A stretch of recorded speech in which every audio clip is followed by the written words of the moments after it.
Alors le chanvre est une espèce extrêmement intéressante dans le cadre de la neutralité carbone parce que à la fois elle peut permettre d'avoir une agriculture qui est peu gourmande en énergie fossile, même si le chanvre doit réduire sa consommation en engrais azotés. Et puis le chanvre va jouer un rôle absolument considérable potentiellement pour l'ensemble de l'activité humaine en fournissant des matériaux qui permettent à la fois de stocker du carbone, mais aussi de réduire énormément les consommations énergétiques à l'échelle des bâtiments, et des bâtiments résidentiels et des bâtiments de travail. Et il y a donc un besoin absolument considérable d'innovation dans ces deux secteurs-là.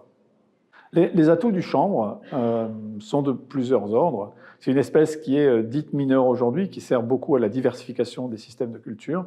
C'est une espèce qui est intrinsèquement assez peu gourmande en intrants, mais de fait, elle a fait l'objet d'assez peu de recherche et d'innovation. Et donc, il y a beaucoup de progrès à faire sur la génétique, beaucoup de progrès à faire sur les systèmes de production pour les rendre moins gourmands en azote, puisque c'est le seul intrant significatif.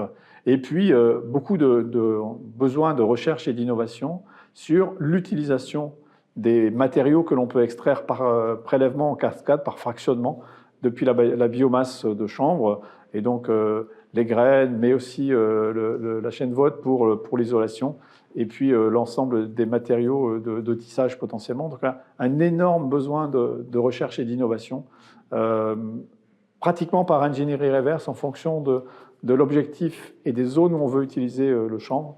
Il faut, en remontant vers la culture, vers le système de production, identifier les zones où il faut travailler et puis faire de l'innovation nécessaire pour tous ces points-là. Pour être efficace, la filière chanvre doit sortir de ces seules questions agricoles pour aller vers les autres secteurs d'utilisation.